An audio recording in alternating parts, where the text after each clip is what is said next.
Yo, what's up? This is the Really Kick It Podcast, episode number 6, and I got a very special guest with me.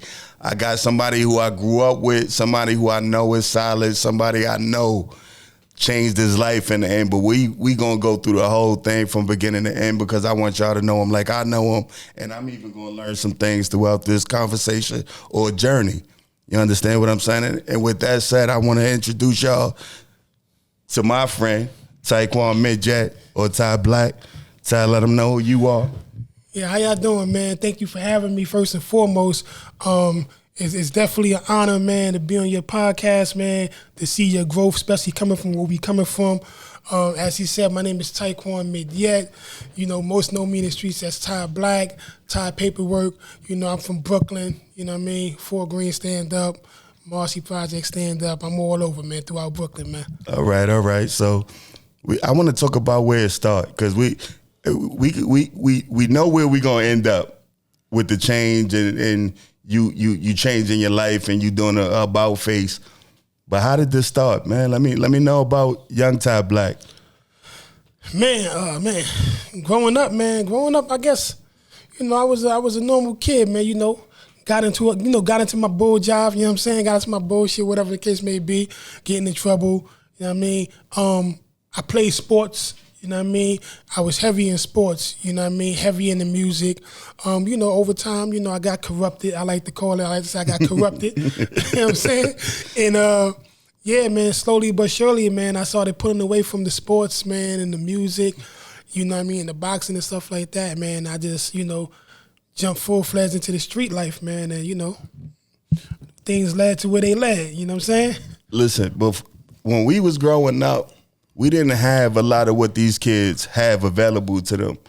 So we was outside, like we was the outside kids. We was outside playing Skelly, Coco Levia, Black Road, trying to hump something. Like we was outside kids. Right. But was it good or bad growing up in Fort Greene? Would you, from your perspective? I mean, from my perspective, man, it was what you make it, man. I think it was bad for those who couldn't hold their own. You know what I'm saying? For those like us, you know what I'm saying? It wasn't bad for us because we was outside. Mm-hmm. We was part of the wolves, so to speak. You know what I'm saying? Even though we was younger, you know what I'm saying? We still came in at that respect, and we still wasn't allowing nobody in our age bracket or even older to bully us. You know what I'm saying? To the point where, yeah, we played Black Road, we played Manhunt with the older dudes. You know what I'm saying? They catch us. You know what I mean? When they catch you, they gonna put the beats on you. You know what I'm saying? So, you know, the object was to not get caught. But if you got caught, it is what it is. You know what I mean? You got to eat those punches, whatever. So I think in a sense that toughened us up. You know what I'm saying? Playing those type of games with the older dudes and stuff like that. So, you know, going at somebody in our own age bracket, that wasn't nothing. You know what I'm saying? That's a fact. So, you know, we used to going at the head, so to speak. But yeah, Fort Greene been, you know, it's been good to me, man. Like I said, you know, I done a lot in Fort Greene, good, bad, in between, whatever you want to call it, man. Met a lot of solid dudes, man. You know, I'm proud of a lot of dudes that I came up with, you know what I mean, that I grew up with, you know what I'm saying, that made some of their lives. Not saying I didn't make anything of my life. I just think that everybody's path is already set out for them. It's all about when you're going to get on that path, you know what I mean, and where it's going to lead you. And the path that I took was meant for me to take that path because the Creator had already set that path for me to get where I'm at currently today. You know what I'm saying? So, you know, it is what it is. Would I have rather gone through this path? Probably not. But at the same time, going through this path has made me the person that I am, and I wouldn't change it for nothing. And that's a lot of times I like to say that the blessings are the lessons, the things we live to, because we could apply what we learned going forward, and that could change a lot of things for you too. When we were kids growing up in Fort Greene, man, we had a lot of freedom. We didn't think it was all the freedom, but we had a lot of freedom. We used to be outside. We used to be around the big guys. We seen a lot fast. So with the average kid growing up now, they more so house kids. We seen a lot, so we was able to internalize a lot. We was able to see who the suckers was, who the cool guys was, who footprints you want to follow, if at all.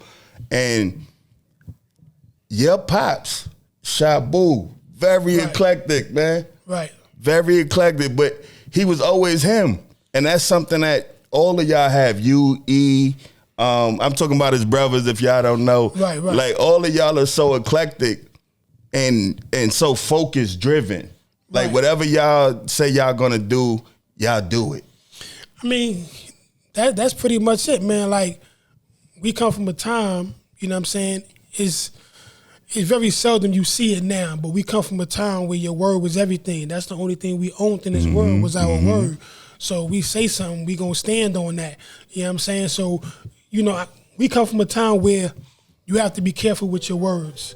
You know what I'm saying? Because what you say, people gonna make you stand on what you say. You know what I'm saying? And in those times, and for me, you know, it was a bit different because I like to say, you know, I had the best of both worlds in a good and a bad way, you know, coming, you know, from Fort Greene, but also growing up in Marcy Projects because my mom's is from Marcy Projects and my pops is from Fort Greene. So bouncing back and forth, going to school in Marcy, going to school in Fort Greene, I was able to interact with a lot of different people and meet a lot of different people going to school, playing sports, doing whatever I was doing, you know what I mean, which ultimately led me down the path of, like I said, I was corrupted early. Yeah. So, you know, that led me into being able to go down to a Marcy Projects and start, you know, doing the things that I was doing as far as, you know what I mean, selling drugs, you know, busting heads. See, hold on. Because I never knew that connection. I know you, since I want to say, I can't even put an age on it. I don't even, like we don't formally meet. Niggas just know each other. Right. Like so I can't remember when we met. But I never knew that you had the Marcy connection like that until later on when I told you, son told me about you when I was in jail. Like I said, my mom's is from, you know, Marcy, man, and my pops is from Fort Greene. So that's how, you know, the Marcy Fort Greene connection came about. And, you know, it's crazy because, you know, when I was coming up, those two hoods were beefing with each other. So it's like, it's crazy. Like I said, you know, but I went to school with Marcy. I went to school with Fort Greene because I went to school in Marcy. Yeah. I went to school in Fort Greene. So that's how I know so many people. And, you know, I'm able to tie people together. You know what I'm saying? Because I'm that bridge for most people. But, you know, grandma's from, you know, Marcy. You know what I mean? A lot of my family from Marcy and stuff like that. So, you know, that's how that Marcy Fort Greene connection come into play, man. As far as, you know, boy you was incarcerated with, you know, I don't really give him too much. Yeah, I ain't gonna say his name. Yeah, but I don't really want to give him too much airtime. He spoke highly of you when he seen me, like, yo, you know my man and all that. He spoke highly of you, and then the next time I see you, like that nigga's a rat, man. Yeah, absolutely, and you know, and I stand by that. You know, I'm more of a person that feel like if you're gonna, I don't promote the street stuff, right? Not at all. You know what I mean? So let's be clear on that. But morality still exists. I'm one of these people that say, if you're gonna dive into the streets, be ready to accept what comes with it.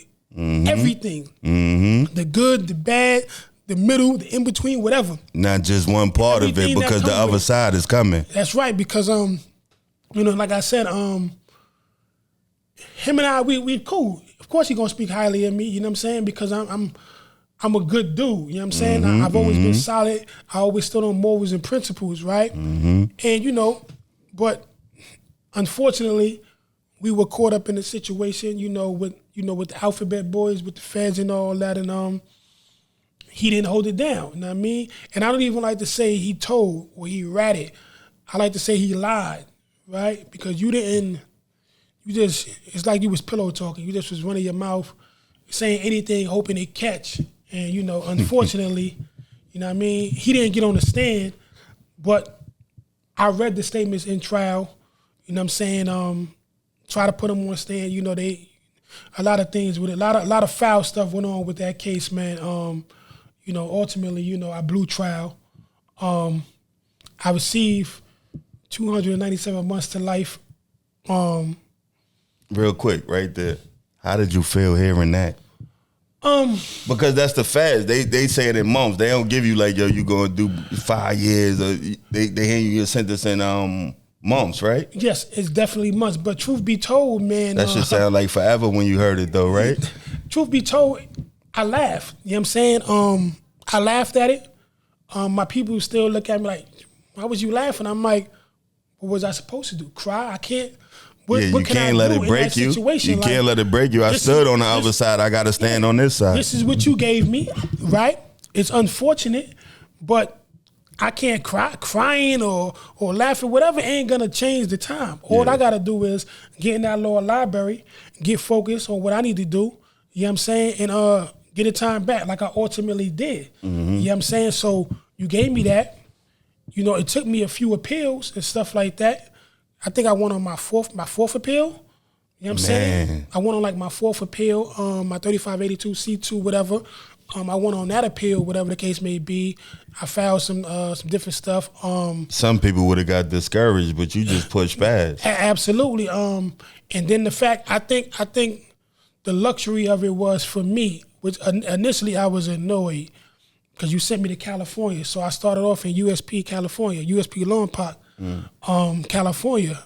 And it's not even in LA, it's like in San Bernardino County or some crap like that. Yeah. But you know, once you in any prison for a year or more, you become a resident of that state, so to speak, right? So with them basically making me a resident of that state, so to speak, I utilized their laws, you know, shepherdized them and applied it to New York law, you know what I'm saying? And I was able to use a lot of case law and stuff like that and get back, because a lot of people, they look at cases that won and automatically believe, oh, this case won, so I could utilize this case for my case and win too. And that's not the case. You could take a case that lost and still utilize it to your case because you're not looking... Because it still set a precedent that you could use, right? You're looking for the language. Yeah. The language matters. You know what I mean? In all these cases, the language matters and stuff like that. You could take a Gerber case versus whatever. The language, if the language applies to your case, you could use the language within that thing and make it apply. Not to mention, Obama had passed some laws and stuff like that I asked for a postponement, you know what I mean? So that can apply to me. And at that time, they denied me, and I was sentenced probably like 2 weeks prior to them passing that bill. Yeah. So it couldn't apply to me, but being that I was on an active appeal, it applied to me.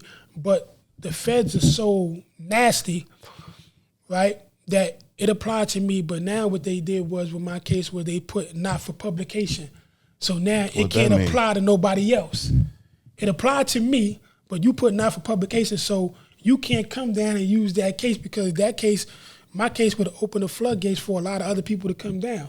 That's crazy, and they blocked it? Yeah, they put so they said nobody could come. They put not for publication. They do it. That's crazy. They do a lot of. So it's legal. What you did is 100% legal.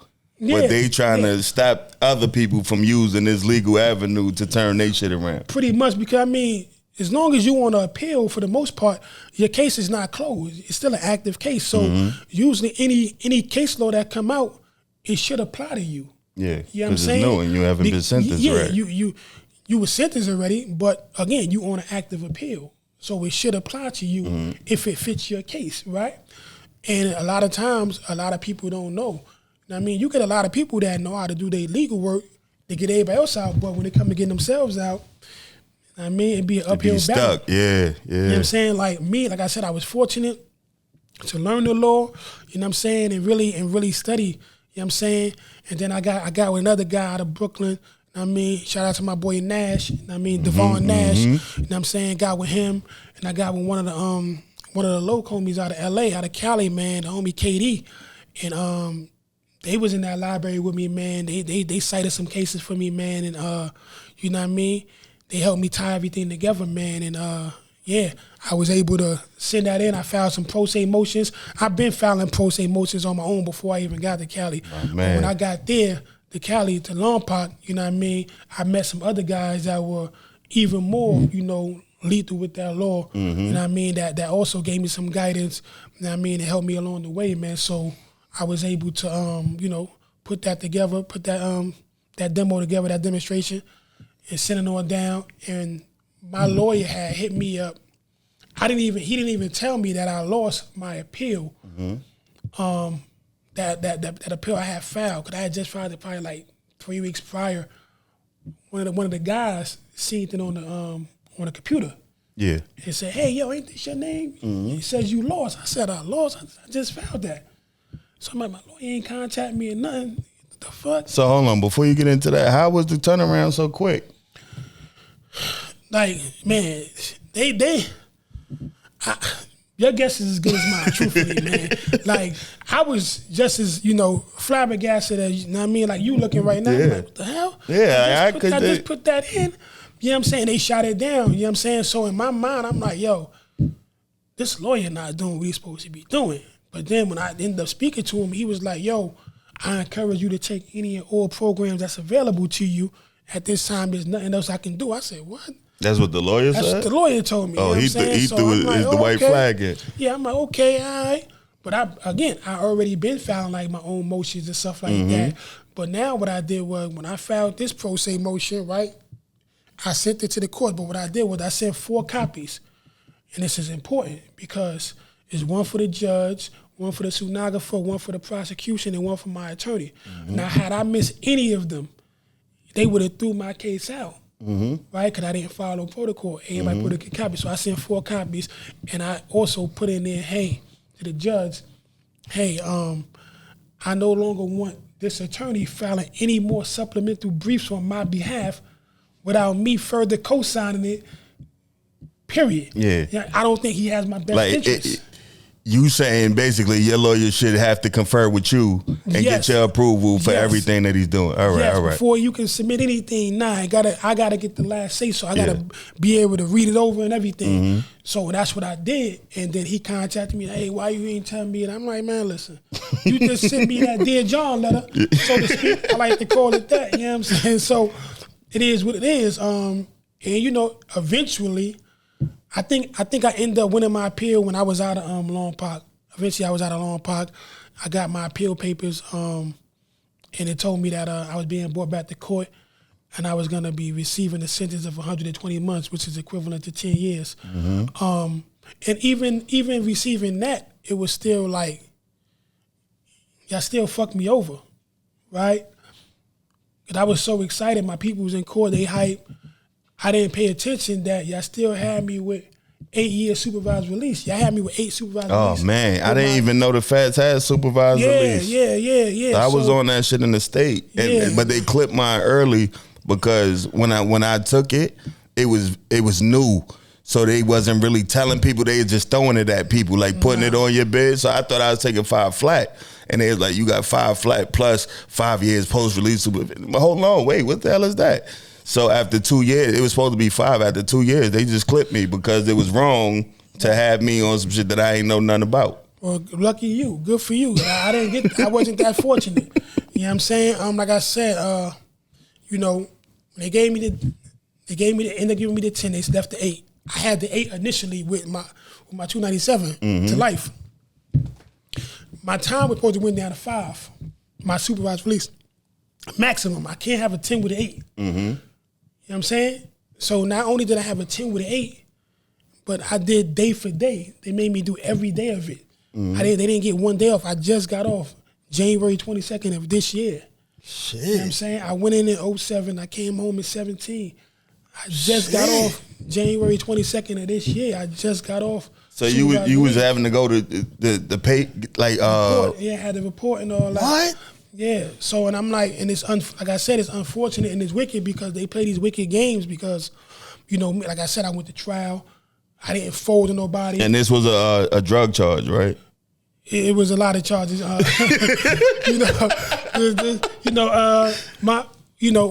I get into it like, I'm not gonna speak too much because I got a co-defendant who was just, who was brought back in a couple of years back, and they gave him double life, whatever, man. Jesus. Shout out to the homie Face, man, whatever. Shout out Face. You know what I'm saying? But yeah, he's on active appeal right now. But yeah, you don't need to break it down. I just asked because I thought it was just that one. What they did was they charged us with drugs, guns, drug conspiracy, guns, murder, attempt murders, school zone, a host of other charges and stuff like that. They made us a gang. You know, they called us the Marcy Blood Gang, and I'm like, man, Blood Gang, and I'm confused about it because I'm like, yo, but no, I'm super Crip. That's what happened to me in jazz so too. That was my mindset. I was like, man, I was on, especially at that time, I was on super Crip time. Yeah, you know what I'm saying. And I'm like, okay, this is weird, but all right, we gonna, so. But yeah, that's what they labeled it, and that was that. But ultimately, I was able to get around a lot of those charges, and eventually, ultimately, I was charged with the drug conspiracy, and guns and stuff like that. They charged me with possession as a felon, of firearms that they never had. They never. So they just threw it in there because the informants got on stand and said it's kind of like a RICO thing. They didn't catch it on you, but somebody else had it in their case, so they threw it all together. No, see what it was is that one of my co-defendants was being charged with guns initially. My cousin and I was like, "Yo, man, you need to just they're gonna take the guns off you, take that drug thing and run with it, whatever, because I got over 50-something audio surveillance DVDs. I mean, dudes wearing the wire, hats, cameras in their hats, cameras in the chain. Hold on, when you say dudes, like dudes around you or police? Nah, dudes that got caught up and start working for them people. Come on, man. Come on, let me pause for a minute. This is only episode 6. This is everything that I be talking about. You find out that your niggas is not your niggas and it's gonna break your heart.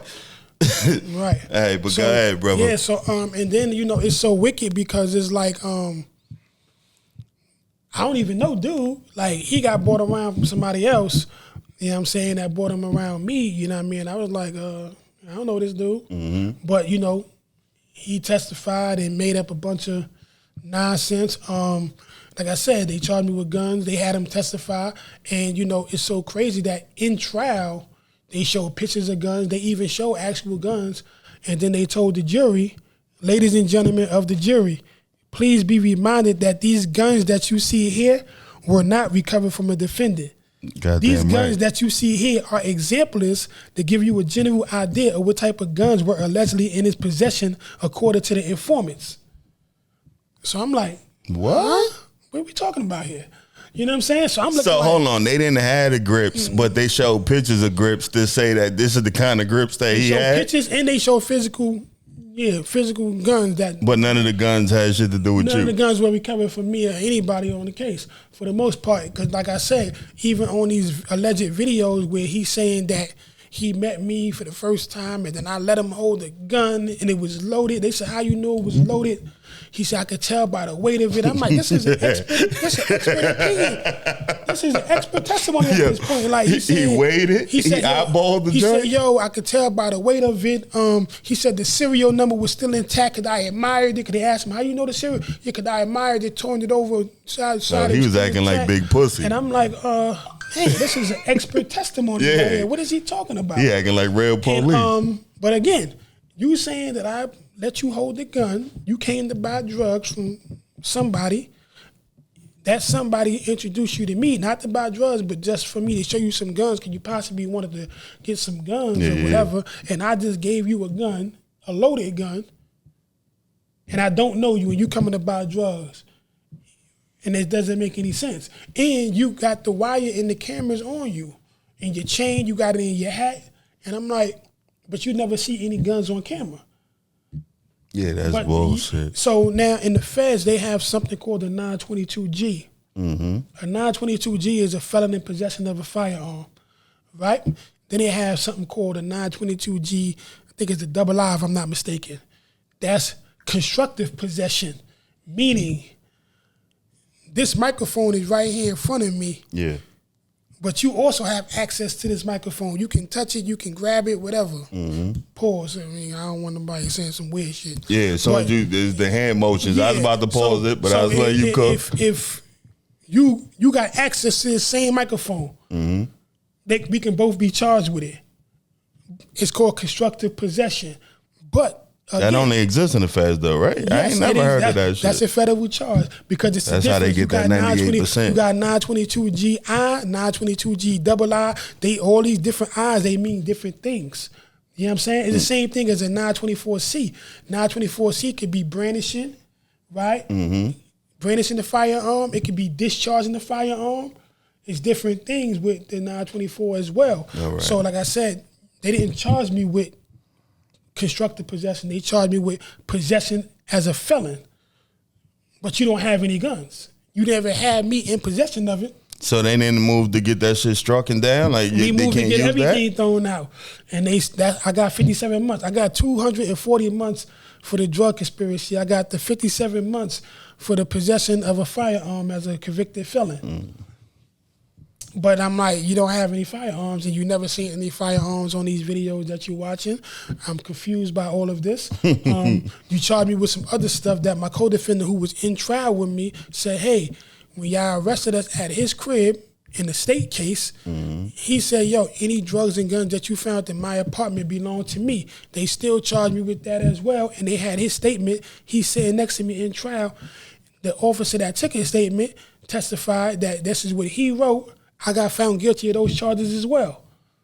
And I'm like, bro, you know, so it was like, what are we talking about? Like, he confessed to these things in the state. You know what I'm saying? They threw it out in the state. I never saw a judge. I never saw anybody let me go because he had confessed to it. But I'm like, y'all took me through the whole process, right? Going to the bookings and all that. They let me go through the side of the courthouse when he been confessed at his apartment. Yo, he just came to visit. The drugs and guns you found in my apartment belong to me. You don't need to arrest him. Yeah. So that's what happened. But I was still charged with those charges as well. Yeah, man. And I ended up getting, you know, basically a life sentence. You know what I'm saying? Being from New York, I wanna go back to the law library stuff too, because a lot of dudes don't utilize their time the right way. You know, you could go in jail and end up in a bunch of stupid shit. You could join the gang, and it take you away from doing actual shit that could benefit you either in jail or after you get out of jail. But going to that law library, it's always older dudes that's willing to help you with your case. Yes, I mean, if they see that you consistent and that you going down there and you really trying to do something, you got some guys that will step in and help you out. Like, hey, youngster, you know what I mean, help you out. But at the same time, that could be tricky because you got some guys that, you may perceive and think that they're helping you, but they actually trying to learn about your case and jump on your case and cooperate on you. Or make up some shit because they know the ins and outs. They know the intricacies of your case. Yeah, because you keeping it real with them. And you showing them. So now, how else would I know these things unless he told me about them? You know what I'm saying? You got a lot of different people, man. And then I also seen a lot of people, man. I seen a lot of guys go home off of jurisdiction because the feds don't have jurisdiction over a lot of places.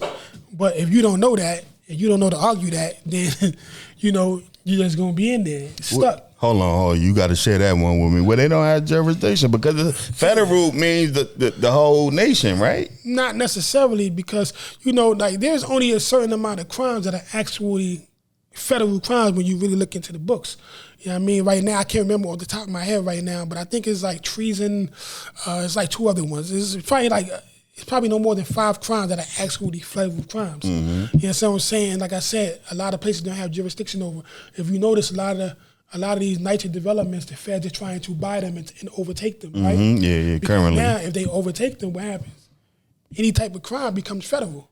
You know what I'm saying? A lot of these areas, man, like they don't have jurisdiction, and then a lot of times they like to come down and rush every 8 to 10 years. Especially if they hit that neighborhood already. Think about it. They was just down at Fort Greene, right? Kingsborough, Fort Greene, Farragut. They was just down at Fort Greene recently, right? There you go. It's been, 8.5 years? Since the last time, right? It's every 8 to 10 years, man. And they always around this holiday time. I've been out 8.5 years now. And now they just swung back through. They swung back through. You know what I'm saying? They do their little sweeps. They let you rock out. You know what I'm saying? That's crazy. They watching. You know what I'm saying? So, you gotta, like, the drug game is over, man, for real. Like, the streets is over. Come on, man. Cooked. Real. Overcooked. You know what I'm saying? Like, if you think you're going to be out there slinging some drugs or being the street dude, whatever, it's over. Right, I'm trying to communicate that to him. It's only a short time, man, that you got. It's a short run. You know what I'm saying? And you don't control that run. You can't be like, yo, 6 months and I'm out. But what makes it so funny is that people don't even realize is that these people, a lot of times the law enforcement be privy to what you're doing. They just letting you accumulate these things so they can make more charges stick, right? Especially if it's some non-violent stuff going on. They don't really care. They gonna let it build up. But if it's too much violence happening, like in our case, right, allegedly, right, they were saying that it was so much violence happening that they had to step in. Because other than that, they was going to leave dudes out there to keep on building up more and more stuff, right?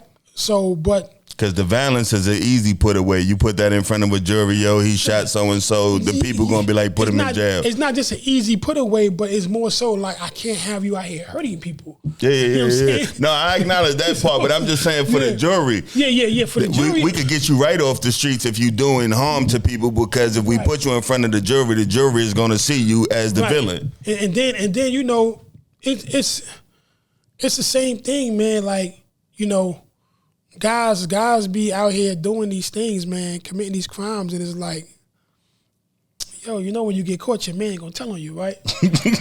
Come on, man. The dude that you think is your man. Come on, man. Right? You call this dude your brother. Y'all ate your mom's chili together. And I die for you and all that, man. Yo, what they say now? My heart. Yo, Come on, man. Yo, my heart. Yo, you my heart.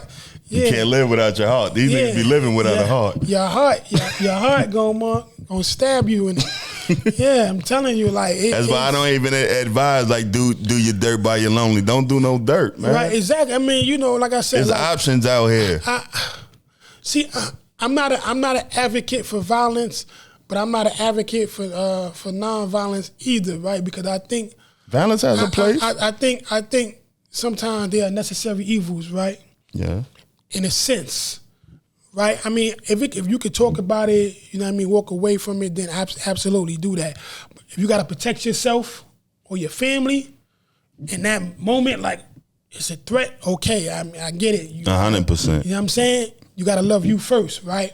But for the most part, man, it's like, yo, man, walk away, man. Like, for me, man, like, even with me coming home, man, like coming home, I got a construction gig. They laid me off, but I was still in the halfway house. My itinerary was still filled out for the week, so I was able to still come out. Yeah, I'm outside doing the hours. I'm still going back up to the job and all that, and dude looking at me like, yo, what you doing up here, Ty? he thinking I'm coming on that other timing. And I'm looking like I really want to choke him out. Like, why you fire these other dudes that can collect unemployment? I can't even collect unemployment yet. Word. You know what I'm saying? I don't want nobody to get fired, but if you're going to fire somebody, let them dudes go. Yeah, I need this. I need this right now. That's my only way to get out. But, I told that brother, right? We was at some type of function. I told that brother, I said, thank you. He said, well, I said, yo, you fired me. I said, that was all the motivation that I needed. Right, because I was already motivated, but that was all the motivation I needed. Because when they terminated me, I ended up getting another job at the same job with another company for doing self-leveling and stuff like that, getting paid more money, working less hours. But also in the process of that, I started my own business. You know what I'm saying? It pushed you towards your greatness. That pushed me to my greatness, right? It also pushed me to medical school, right? When I graduated medical school, with a 3.70 GPA. I had a 4.0 my entire time there, but I think my last semester, I ended up with like a C plus and a C, and like medical billing and coding or something. I didn't really care for that, truthfully, but so my GPA dropped to like 3.70, so I still graduated with that. Worked the medical field for a while, while still having my own business and stuff like that, because part of my supervised release, you got to get a job. I'm like, I got my own business. No, you got to get a job, somebody else. So it was like, all right, whatever. So I was doing that. I was doing that for a while, doing a lot of giveaways for the community and stuff like that, out of pocket. Pin that. How is being an entrepreneur? I want you to explain that. Because there's ups and downs associated with that. I don't think people even think about. Like sometimes you jump out there because you got the idea, but you don't know the formal structure or things of that nature. How was it starting your first business? I mean, I think it's different for everybody, man. I think you got people that may overthink situations too much. Not saying that it's wrong, right? Because you want to sit there and really do your research on a lot of things and stuff like that before you dive into that field, whatever the case may be. But for me, my mindset was like, yo, how can I give back? I want to do something, boom, boom, boom, boom, boom, right? And then I said, you know what? I'm going to do some clothes, right? Because these clothes are expensive. I make my own clothes. You know what I'm saying? I make my own clothes. That way, it's not that expensive for me, right? And, you know, my pops always told me, right, to be an investment spender, right? Meaning, break that down. Investment spending means like, if I'm going to spend money on something, spend money on something that can make me money back, right? So even if, like I bought all my own machines to make the clothes. So I got all my own machines, the embroidery, the heat press, I have all my own machines, right? Man. I'm able to make my own stuff at my own time, on my own leisure, right? So, but at the same time, if I say today or tomorrow, I don't want this machine no more, I took great care of it, I'm able to sell it and get the same price that I bought it for. The value. I might get a little less. I might even get a little more because some of those pieces, they don't have them no more.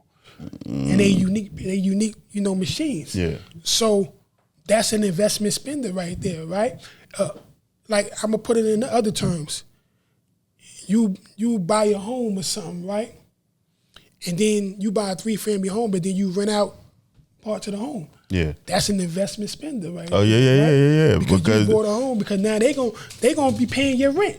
Or the mortgage, however you want to put it. They're gonna be paying the mortgage. Yeah, that ain't gotta come out your pocket. It ain't gotta come out your pocket. They're gonna pay the mortgage, they're gonna pay the Now you living for free and got 2 incomes. Yeah, you living for free, you got 2 incomes. They paying your mortgage right there. They paying your the land taxes on it, whatever.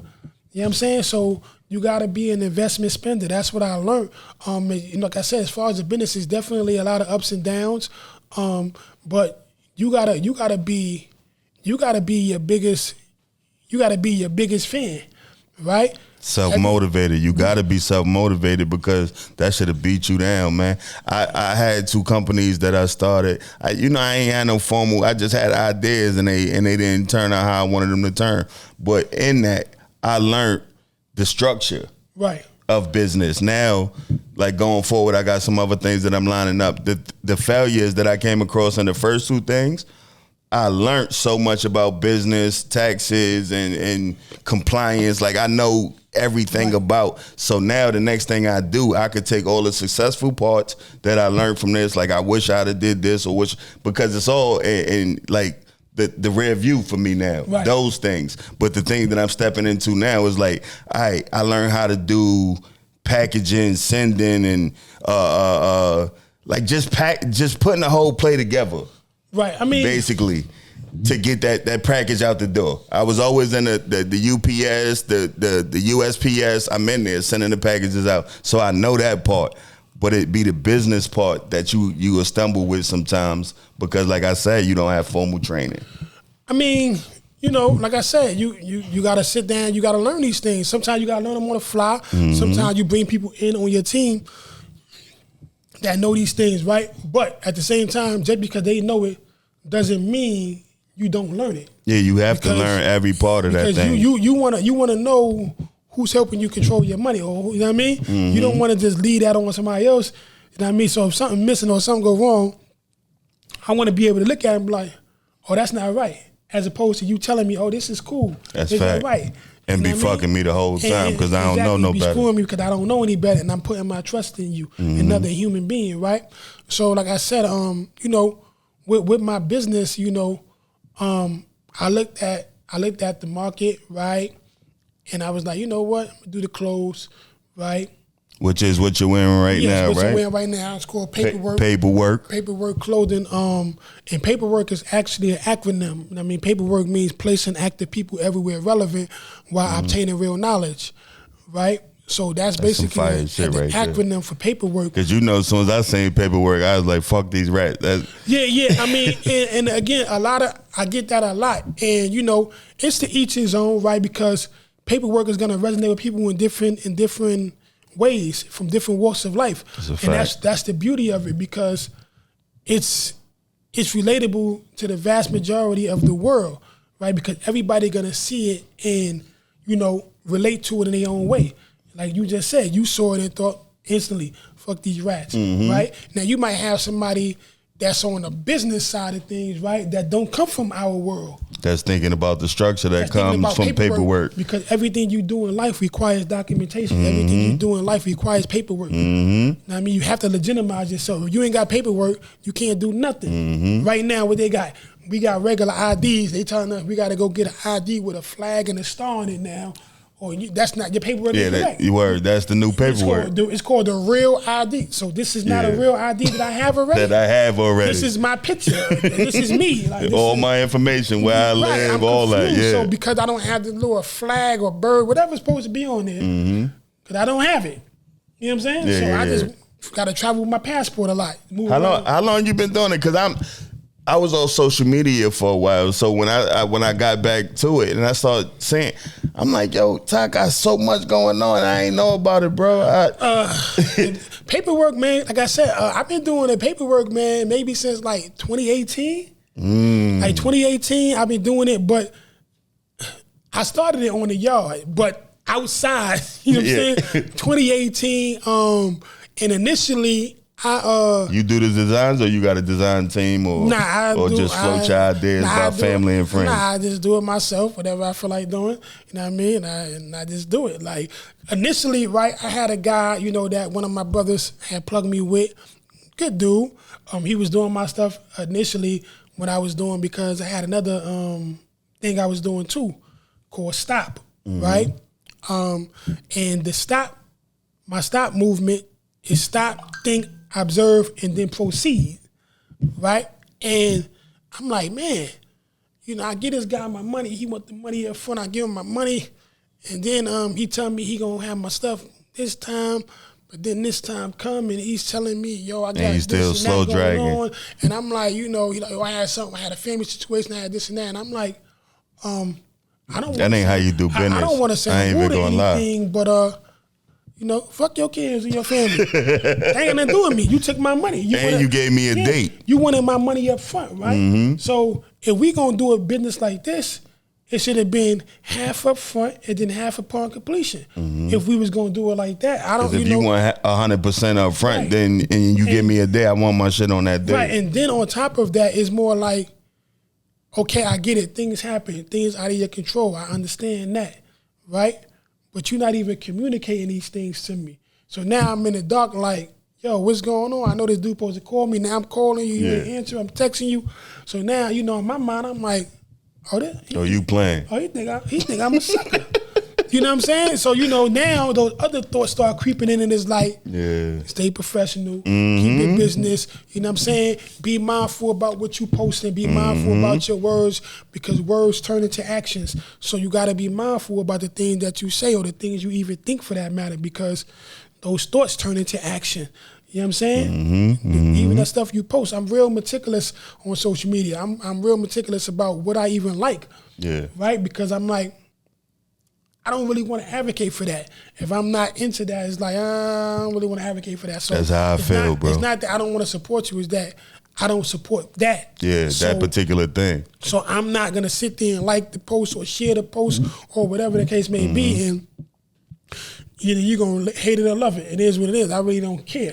You know what I'm saying? Because I'm standing firm on my beliefs. You know what I'm saying? Like I said, and by the way, like the company is called Ty Paperwork Incorporated. It's a for-profit entity, but I run it like a non-for-profit entity, right? So when I'm doing these curriculums and things like that and bringing them to these neighborhoods and stuff like that, I talk to people like, in the government, like the mayor's office and stuff like that. And then I have the funding, I have the curriculum.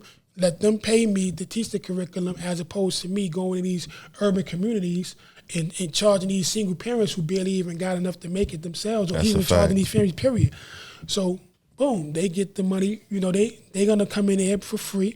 They're going to pay me. I'm going to teach them whatever they need to know. And that's that, because I got the clothing line, right? It's called the Creative Design. I got another program, Refocus Your Focus, Shoot Film Not Guns program, where we teach the youth how to shoot, edit, and format their own short films and videos, so they could then transition into the film world, the music videos. All these kids want to be rappers. That's dope. Everybody not a rapper or a singer. So you around your man, he rap, but you don't rap. How about you pick up a camera? Pick up a camera. I just told that to my little young homeboy. I'm like, yo, it's a bunch of dudes around you to shoot a video. They want to be in the background and all that. Y'all can pull y'all resources. He a cameraman. He the one who runs social media and all that. Collectively, y'all could use y'all time being friends better. Right, absolutely. Period. So everybody eats that way, you know what I mean? Like, because especially with the filming industry and the videos and stuff like that, being a videographer, like, yeah, you can walk around and be a camera guy, that's cool. But at the same time, when you're doing this videography, like, it's part of a whole production team, because you would like to have somebody that's going to be in charge of the lights. You want somebody to be able to hold the boomstick. You know what I'm saying? And that's what they're doing. Because that's their part in this whole machine. That's their part of the puzzle. Right. You want somebody to be able to hold that boomstick, you know what I mean, to get those aerial shots, certain things like that. You want somebody that might be working the drone if y'all outside. Somebody the drone, exactly. So, you know, there's a lot of moving parts, you know, to being behind the camera. You ain't got to be in front of a camera. You know what I mean? And like I said, we also got the mentorship program, you know what I mean? We do extreme vetting process where, you know, because we want to make sure we matching these mentors and these mentees properly. Because, you know, even after the program over, you know, it is our hope that there's going to be longevity, whether you look at this mentor as a father figure, uncle, big brother, big cousin, however you look at them, and vice versa is how you see them, right? So it is our hope that y'all going to continue this thing and it's going to keep on flourishing like that. But I do have my non-for-profit coming. I actually had it already in Delaware with operations in New York, but New York is now saying that I can't have dual operationalship, so I have to bring it to New York and pay for it here and get it started before. Just cut Delaware out. I still got my EIN. I just would have to register with the, you know, certain powers that be in New York, and I could still keep it in Delaware and pay them, and then still pay New York, or I could just cut Delaware off because I'm not in Delaware. I'm here. At all. But you know, for the tax purposes, and stuff like that, everything is better in Delaware. So you know, so I'm bringing that over here, and that program is called Solo, Starting Our Lives Over. And we have that's a non-for-profit entity. We have a lot of the same programs that we have with paperwork, but we also have other programs. One in particular is called LAP, right? And LAP is an acronym for Life After Prison. Who thinking of all these acronyms, man? Me. Is you? Yes, that's you me. A creative. That's the mastermind, right? You know, I like to be fake smart. My right? man be thinking. Yeah, so it's like, you know, it's called LAP, Life After Prison, where, you know, we want to be able to help people that, you know, re-enter society. You know what I'm saying? With basically, a lot of people be lost. You know, they don't know how to do certain things. They don't know how to operate social media. They don't know how to operate. They don't know how to create a resume building. And be too prideful to ask people around them a lot of the times. So with that program, like I said, we're gonna be doing like resume building, a lot of different things with that. We wanted to be able to take families, you know what I mean, to these different prisons, you know, because we know that it's a struggle, but I think they just did something with the prisons where I think the trips are free now. They pick you up and take you there. Yeah, they got a bus that go for free now. So, you know, I guess we could probably still, you know, visit that, but we probably don't need to do it for the figure something out. See how it's running, because you know. Right. We bid in amount, so having your people coming to see you, you want them to be as comfortable as possible. Right. So, you know, that's one of the programs, collaborating with some other entities, you know, as far as for like suits, barbershop people in the salon to get people hair done, Man. make sure that they looking nice and groomed. You know, when they go into these meetings and stuff like that. Yeah, and that's great for interviews and things of that nature. Absolutely. We just trying to do our due diligence. Mock interviews and things of that nature. Absolutely. Mock interviews. Had you sit in front of 3 people to let you know, like, hey, look, when you being interviewed by 3 people, be confident and make sure that you don't give eye contact to just one individual, because when you give eye contact to that one individual, that makes other people believe that this is the person in power, as opposed to nobody has the power. It's equal power. Everything is shared. So you making sure you giving everybody contact when you giving your answer and when you discussing certain things and stuff like that. You know and as a man doing anything serious, you supposed to want to look somebody in the eye. Right. Because that conveys you got my attention and I'm thinking about what you're saying, as opposed to my head is in the clouds. Right, absolutely. I'm just talking about more so like if it's 3 people there, right? I don't want to just focus on this person. The guy in the middle. Because they looking like, oh, so we don't matter. So it's like, nah, I'm going to give each of you that eye contact because I want each of you to feel important. I want each of you to feel like y'all the person in control. Because right now, all of y'all gonna make that decision together. It's not gonna be that one person. And I don't need nobody y'all gonna because they all human. They don't want nobody to be like, yo, listen, man, he ain't respect me or things of that nature. It's a collective decision. You know what I'm saying? So, you know, it's basically, you know, like I said, man, I got a lot coming, man. You know, I'm on tour right now. I just came back from Chicago we touring with the stage play. That's our 4th city. Hold on, before you go, I know I keep jumping in, right, but I'm inquisitive too. I'm learning. How did you start doing stage plays, man? Oh man, shout out to my brother, man, David Quinones, man. He reached out to me, man. I forget how me and Dave even met, truthfully, man. But you know, it goes. It's one of those things. Yeah. I don't remember how nobody formally met. You just start bonding with who for you. This brother, man, he reached out to me. You know, he like, man, Ty, man, you know a lot of people. I was like, yeah. So he wanted me to get people for the play. So I'm like, all right, no problem. I got you.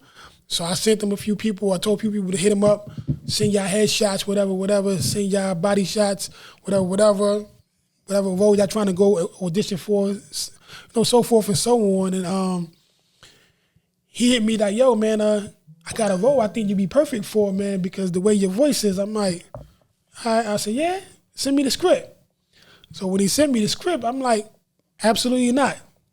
I'm not playing that guy. That guy's a creep. You know what I'm saying? I'm like, hell no. He's like, come on, bro, I need you. I said, nah. I said, I tell you what. If you exhaust all your resources and you can't find nobody, I'll try it out. I got you. You my man. I don't want to leave you out there. Lo and behold, he couldn't find nobody.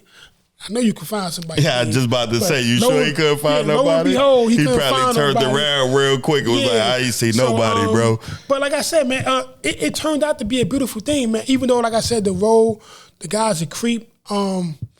This is the play is a true story. You know what I'm saying? So being able to help bring that story to life, man, that was an honor for me, right? Because they got a book out, you know what I'm saying? It's called Tales of a Grown Girl. So the play is an adaptation from the book.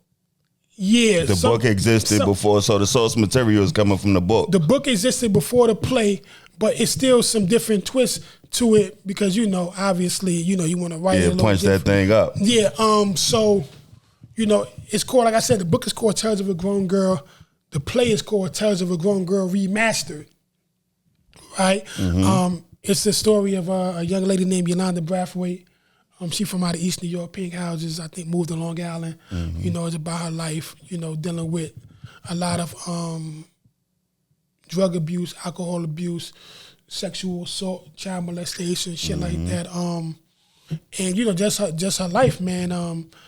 And like I said, man, she's a warrior. She's a good human being, man. Cancer survivor, kidney transplant survivor, and she's still pushing.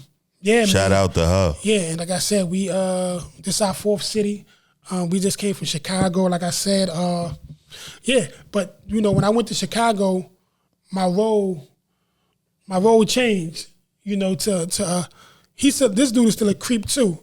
But you typecast. As far you like Cuddy. Nah, it's not even that I'm typecast, but as far as I'm concerned, this guy is just the lesser of the evils because the person that we had play, you know, the guy that I used to play, he's from Chicago, and for Yolanda, he kind of fit the role, the actual person that, you know, did was in her story. Yeah, so it was like he more looked like the person. I was like, no problem. You know what I mean? So, and we did it that way. Like I said, so I got that. I got some other projects. I wrote a movie. Hold on, before you get into the movie you wrote, let's talk about the book. Oh yeah. What inspired you to write the book? I just got my copy, bro. Let me. We gonna push that because I need y'all to know my guy wrote a book. My guy wrote a book. This is special. Let's talk about Sex, Money, and Lies, the Blake Morgan story. Yeah, what made you write this? Yeah, well, you know, I was sitting in solitary confinement, you know. I had 2 years in a hole. So I was like, during one of my hole stints, right? And I was like, you know what? I ain't got my MP3 player. They playing with me. You know what I'm saying? Let me start writing. I always been an avid writer. You know what I'm saying? I like to write music. You know, I always been a writer. So I was like, you know, let me write something. So initially I started writing a book, and it was like a hood book, right? You know, typical hood stuff. And I'm like, you know what, man? Nah, everybody always writing the hood book, man. I want to do something different. I'm a fan of Zane. I want to do it different. I want to change it up. I want to come from left field, so I want to write an erotic thriller full of suspense, a lot of plots and twists. And then I came up with Sex, Money, and Lies, the Blake Morgan story. Who is Blake Morgan? Blake Morgan is somebody that I made up. I wanted the name to sound non-threatening. I was like, Blake is a unisex name. You know, he can appeal to, you know, not just my demographic of people, but all demographic of people, right? All ethnicities. So Blake is a non-threatening name, you know. So this is what I want to do. So lo and behold came Sex, Money, and Lies. You could get your copy on Amazon, or you can hit me up directly. You know what I mean? At Ty_paperwork on Instagram. Hit me up directly or whatever, and I'll ship you an autographed copy. Support the bro. Whatever, $20. Self-publish. Yeah. $20. $20, man. It's a great read. It's actually 404 pages. Well, 416. He put the time in. 416 when you count the the acknowledgments and dedications and stuff like that. But it's 404 pages. You know, I got part 2 coming soon. Part 2 coming real soon because, like I said, I was writing. I had 2 years worth of writing to do. You know what I'm saying? So sitting in there, you know, all I could do is write. You know what I'm saying?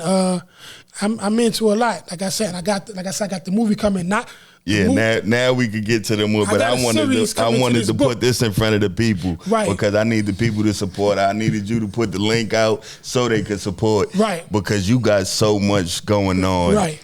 And it's so much that the people need to interact with. You got clothes, you got movies that you're writing, you got movies that you starred in, you got movies that already exist.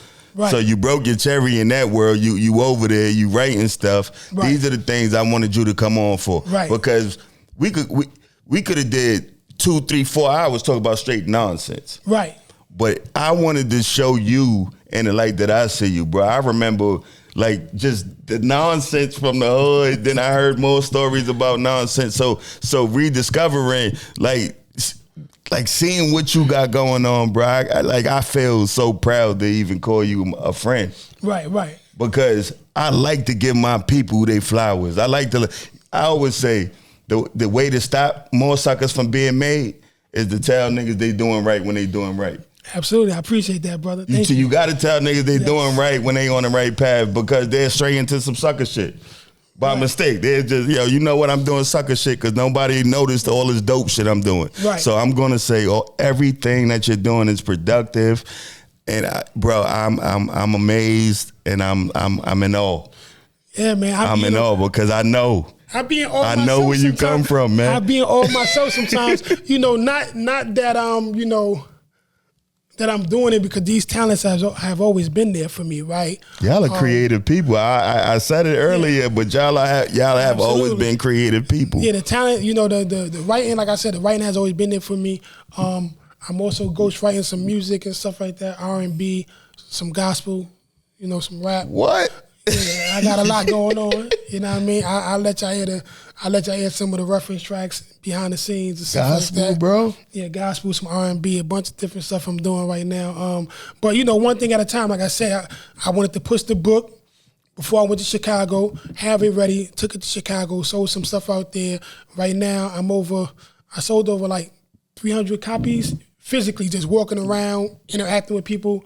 This is not counting like what's on Amazon and stuff like that, myself on Amazon or Kindle, whatever the case may be. So I'm proud, that everybody, rocking with the book. Even if you just buying a book just because you want to support, you know what I mean? I truly appreciate that. I'm gonna read that thing. I would like for you to read it because I put a lot of thought into it. So I would definitely, love for people to read it. You know what I mean? That shows even more support, not just you bought it just because. I want you to actually read it and really enjoy it. You know what I'm saying? Because can't wait for number 2. A lot of because people, you just said number 2 is on the way, right? Number 2 is definitely coming. A lot of people was shocked because they like, I don't really read hood books. I'm like, it's not a hood book. So I always let them read the prologue or whatever the case may be. And they're looking like, you got copies on you? Yeah. Yeah. And then it goes from there because they like, what made you write this? And I was like, hey, man, my thoughts be, you know what I'm saying? Everywhere. Like I said, so I got the book. I got part 2 coming. I got the first book that I was writing coming. You know what I'm saying? The one that I switched off the hood book. I got that coming. The movie. You could get back into the movie. I got the movie Erica coming.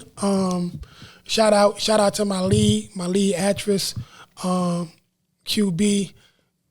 C.I. Styles, I mean, I'm real proud of her. Like, she came a long way. She's doing a lot of different things. You could catch her in Raven. It's on Tubi. I think it was shot by my boy Ray Luke. You could catch her in the Red Hook series. That's produced by my boy David Quinones. Directed by my boy John Arlington. Man, shout out to them. Yeah, man, I got like a lot of different projects coming up, man. And I've been just writing. I got a stage play coming soon too. I wrote my stage plays. Hold on, back to the movie. You still got spaces open for the movie, right? Yes, casting. Yes, put that out there. I'm doing casting. You can hit that Instagram page. What is it? Erica 1. Yeah, Erica 1, something like that. Siri, yeah. Erica Movie 1. You can find that on Instagram. I'm definitely doing casting. And if you don't find it on Instagram, just like I said, go to Ty_Paperwork and then jump in the DMs. Everything gonna lead you to, I can lead you to that page from there, even if I got it wrong. Erica 1. Okay, Erica 1 Movie. Thank you, brother. Erica 1 Movie. That's the Instagram page to follow for the movies and like I said, the casting. I put some stuff up there for people that wanna, audition for these roles. I'm about to start doing auditions soon. I got a lot of people already that email me. Thank y'all all for sending y'all headshots, y'all full body shots. Thank y'all for your interest in being a part of this. This movie is dear to me. You know what I'm saying? Everything I do is dear to me because I put a lot of thought and effort into this, especially coming from the life, that I come from. So to be in this position and be able to utilize my other talents, you know what I'm saying? It's always a blessing, man, because a lot of people who were living the way we were living, unfortunately, no longer here, because they're all behind them gates forever, man. Forever. You know what I'm saying? So I just want people to be able to listen to my story. I know I've been rambling. I've been all over the place. No, bro. You told the people what they need to hear. Yeah, that's good. But I've been all over the place. Just take this time out to watch the video. Watch it. Oh, we gonna Listen blast to this. Dissect it. Like I said, I got a lot going on. I'm over here trying to plug everything because plug everything. Plug right? everything. Like I said, because I want them to see you doing so much And they should know that they could do all of this. They could put their ideas into the world. You don't have to be stagnant and say, I can't do. Find ways to do instead of ways of making it a fact that you can't do something. Right. You can't do it because you're not applying yourself. You can't do it because you ain't trying. Right. That's it. This man, I'm telling you, that's why it was so pertinent that I bring him on his podcast, because he's an embodiment of everything I talk about. He's been snitched on. I've been snitched on. It's a story I told on the podcast about the night I got cut. When I beat son up and like you was there. Everything is going to be verifiable. Everything is going to be real. All the people are going to be solid, and all the people are going to be communicating that there's another way to live this life, and it could be a peaceful one, it could be a prosperous one, and you don't have to go to jail. That is not a badge of honor. That is not like something you have to do to get respect. If you need respect from somebody by way of going to jail, that ain't the person you need respecting you. Absolutely. You need to be respected for the content of your character. When you leave here, they don't talk about bank accounts. They don't talk about what car you drove. They talk about how you affected them as a person. Absolutely. So that's the whole vibe of this, to let the younger kids know that, yo, we did this. We did this. We got the scars. We got the tier 3s. We got we got everything that associates us with the street shit. And for the most part, that ain't where we got our wins. That ain't what we celebrating. I'm celebrating the growth of my brother. I'm celebrating my brother and his creativity. We never had these conversations before because we didn't build on that level. But as grown men, we are able to build on that level. And I could tell him without no pridefulness or nothing, brother, I respect you. I love you, and I'm going to support everything that you got going on. Not just like you said, just I'm going to read the book. I'm going to watch the movies, and I'm going to be texting you, bro. You ain't shit. Right. You hung up on that little girl? That's crazy. You just showed me a part of one of the movies that was like the first 7 minutes, and you was already a slime ball. Like, you putting out good product. As long as you put out good product, they are gonna come. If you build it, they will come. Absolutely. If you build it, they will come. A lot of people just want the quick dollar. These ain't hustles. You hear passion when you hear him talking about the things he started. He's breaking down why he started. He's breaking down the self-sufficiency he has and having all of the machinery he needs to do what he needs to do. These are the things I want y'all to see, because these are the things that I want y'all to know are possible for y'all. Absolutely, man. Everything, like I said, everything is possible, man. You know, you can take it with a grain of salt, right? You can apply it. And, you know, like I said, even if you don't have these skills, man, I encourage, you know, everyone, not just the youth, I encourage everyone to get you a trade, right? Because when you have a trade, they can't fire you from these jobs. And even if they do happen to, you know, fire you or whatever, you can recover fast. You can rebound fast. You have a trade. Because somebody is looking for that thing that you know how to do professionally. Absolutely. Like, and I have a lot of, you know, certifications. Yes, I have my own business, but I have a lot of certifications. You know what I'm saying? I got my F60 for torch and operations, so any type of hot work being done. You know what I mean? I got my FO1 for fire safety. You know what I'm saying? I got my forklift operator. I got my Ocean 30. I got my site safety. You know, I got a lot of different. You sound like me. I got a bunch of shit that don't even go together. A lot of different, you know, certifications. So, you know, hey, if one thing to work out, I'm able to pick up something at any given time, you know, just to make a couple of dollars. But, you know, but like I said, man, I just been fortunate enough that, you know, my talents for the things that I'm doing with my book, with the clothes, with everything that I'm doing has been profitable for me. And I'm always willing to, you know, to assist and help people, man, and bring people on board and find things, because there are a lot of people, I don't really get into it. They usually get into it, but there are a lot of people, man, that I done sent to other people like, yo, man, yeah, they over there. Yo, go over there. Tell them I sent you. Whether it was for employment or whether it was for... And that thing don't cost nothing. A movie role, whether you was an extra or whatever the case may be, you went from an extra to a speaking role, whatever you did. You know what I mean? you done worked your way up through the ranks, you know what I'm saying? Because I believe in paying it forward, right? Somebody gave me an opportunity, so I want to give somebody else an opportunity. And the opportunities that I wasn't getting, I took them when I saw the opportunity. You know what I'm saying? And I created my own lane. That way I'm in a position to create opportunities for other people. Because I can't cry about, yo, don't do this, don't do that, right? Or tell people, yo, don't do that, youngin', but I'm not giving you an option. Right? So I'm real firm on that, right? I can't go to the young dude. I can go to you and say it, but I gotta be. I would like to have a way out for you.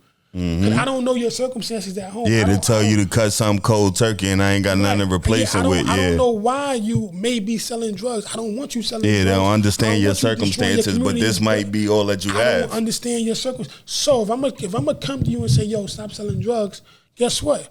Best believe I'm gonna have an alternative for you to get some money. Now, whether you take that, you know what I mean? And that's what on the first episode, that's what, like, telling them what I made the podcast for and things of that nature. That's what it was about.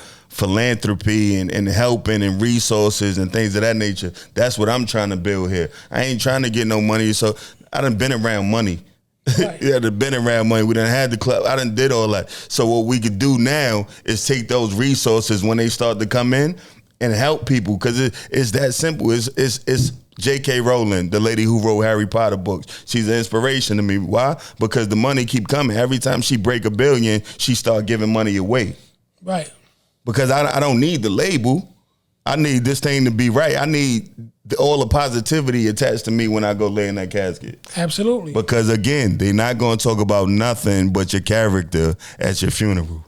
Absolutely, that's a beautiful thing. Like I said, man, I thank you for even giving me the platform to come up here, man. And it was, like I said, man, it's an honor to see you even doing it. Cause like I said, I know where we come from. Man. So to see you in this space is like, man. When you hit me up, yo, bro, I need you to come on. I said, absolutely, I got you. Word. Because I'm like, wasn't no back and forth. I know where we come from. That's why, yo, just give me the date, the time, figure out whatever. And you was here early and all that. I'm gonna be here. I was getting on his nerves, y'all. I was like, bro, you need anything? What you want to eat? Yo, you want me to come pick you up? Yo, you want me? I don't want you to incur no debt. I'm just happy that my brother coming to sit with me and tell his story. I was on him. He like, yo, listen. Say less. Like, bro, I'm gonna be there, yo. But that's just me. As a grown man, I ain't got no problem showing my people that I'm excited to be in their presence, that I want to show off my friends, man. That's what this shit is about, because I know some dope people.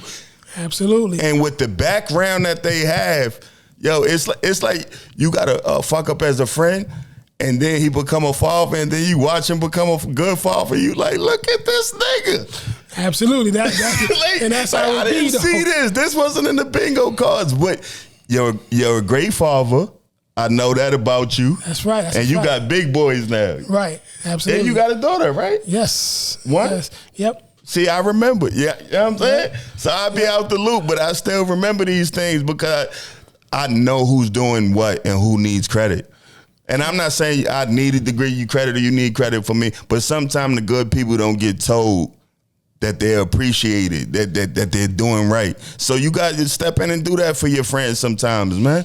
Absolutely, man. I get it all the time. You know, when I communicate with guys, you know, that I was formerly incarcerated with, whatever the case may be. It's like we all doing different things now. We all doing positive things. We all making the best of our, you know, our new life, right? Mm-hmm. And it's like they always say, yo, man, the way you was moving in there, you was wilding. I ain't never see this for you. I know you had talent, but damn, you know, and I be laughing. I be like, yeah, man, you know, I told y'all, man, I was gonna go out there. And they say to me like, yo, now you did say that, because I'm like, everything that I'm doing at some juncture, I done had conversations with people walking that yard or while we in the workout pit. Mm-hmm. I'm like, yeah, when I go out there. Dreaming. And they was dreaming then. You know what I'm saying? I was telling them, yo. But you put the action behind it when you touch down. This is what I'm going to be doing. I'm going to do this, I'm going to do that. And, you know, by the grace of the Creator, man, you know, I was fortunate to get back on this side and do the things that I'm doing. Now I'm just paying it forward, man, and helping out whenever I can in any way that I can. You know what I'm saying? So that's what it's about, man. All right. So with that said, we done a lot of talking, man, but I think that the mission has been accomplished. I think they know who you are. I think they know the product. I think they know what I'm doing with the show now. I think they get it. So I'm going to ask you a question, right? And then we're going to get up out of here. And I want you to think about it if you need to take the time to think about it. Do you think going to jail was a bad thing or a good thing for you with how you were living your life? Well, first and foremost, I don't have any regrets on things I do in life, right? Or things that happen to me, because I believe everything happens for a reason. Do I believe it was unfortunate? Absolutely, because a lot of things transpired while I was away.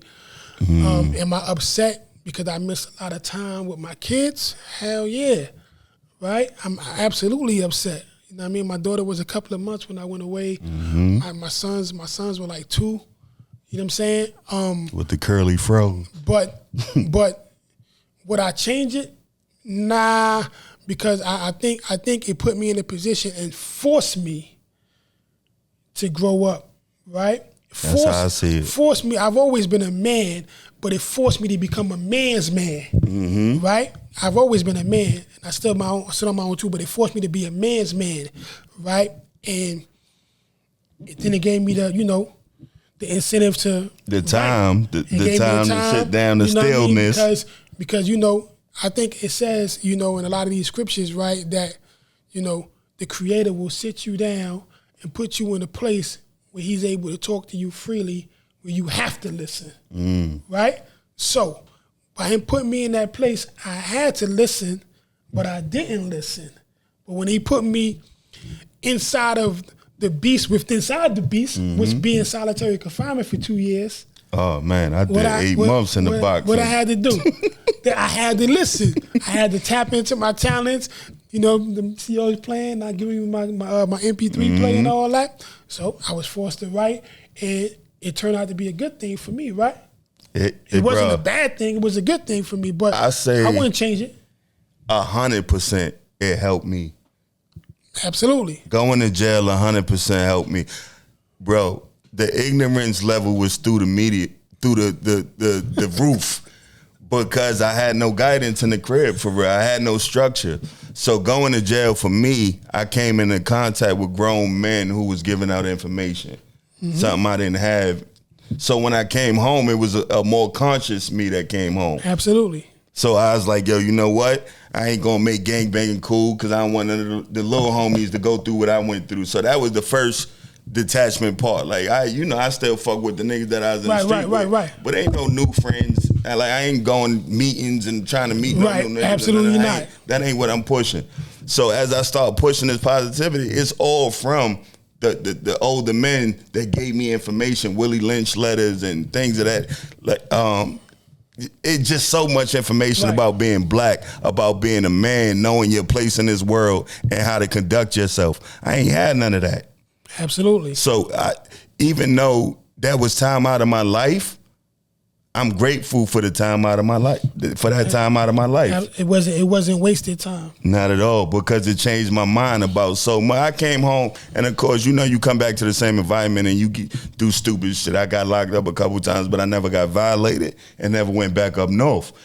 So it was like I was playing and they stopped, yay. Like I was getting smacked on my hand, stop playing, because you could be gone for a long time. And I just had one of them cases that I was just like, yo, you know what? I got the help. I remember what I learned in jail. I came out here and got sidetracked and started being stupid, but then I got locked up for something that made me be like, yo, you know what? I learned the lesson already.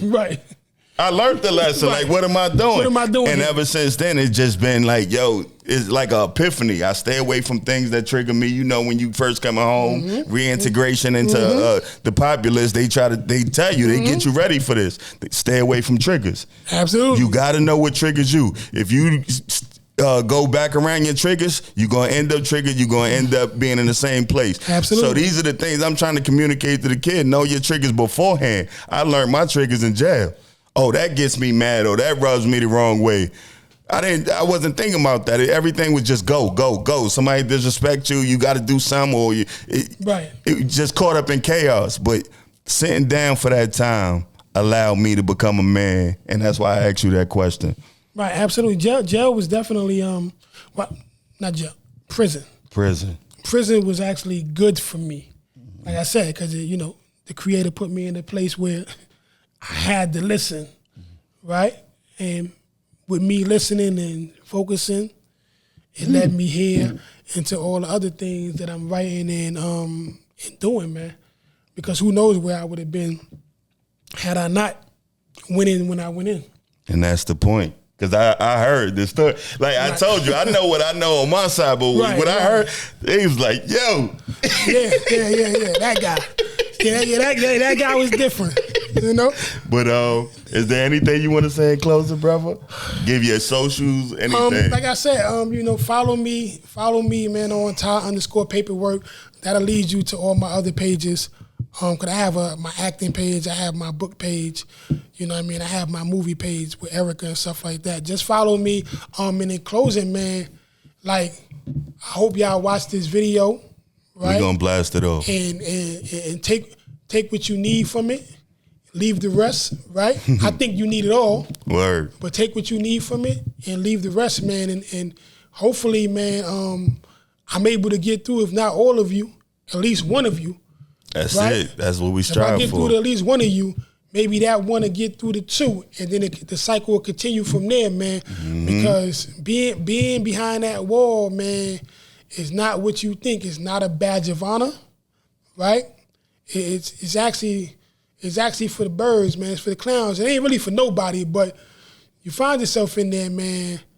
I mean, nothing is worth your freedom, man, but if it's not about protecting family or protecting the South, protecting you, yourself, your life, your family. You can skip that right now. Skip it, man. Just, you can skip that right now. Find your talent, man. Find what you're good at, and focus on that. Lock in on that, and then push forward with it, man. And I promise you, if you lock in on what you good at and you push that, and you be your biggest fan, somebody gonna see it. Mm-hmm. Somebody's gonna resonate with somebody. Somebody gonna lend assistance, and then you never know where it's gonna lead you, man. Trust me, the streets is over. Streets is done. Leave that alone, please. The streets is done. You know what I mean? The gang life is done. You know what I mean? Done. All of it is done. But if you gonna do it, stand on your morals and principles. Stand on it. Nobody putting a gun to your head and saying make you do these things. I'm not encouraging you. I'm encouraging you to not do it. But if you gonna not listen to me or whoever else, big brothers, big homies, whatever you want to call us or them, if you gonna do it, make sure you able to do whatever is gonna come your way when them people come for you. Because they gonna come. They gonna come. It's an inevitability. Just make sure you can hold it down, please. And with that said, this has been episode 6 of the Really Kick It podcast. And we out.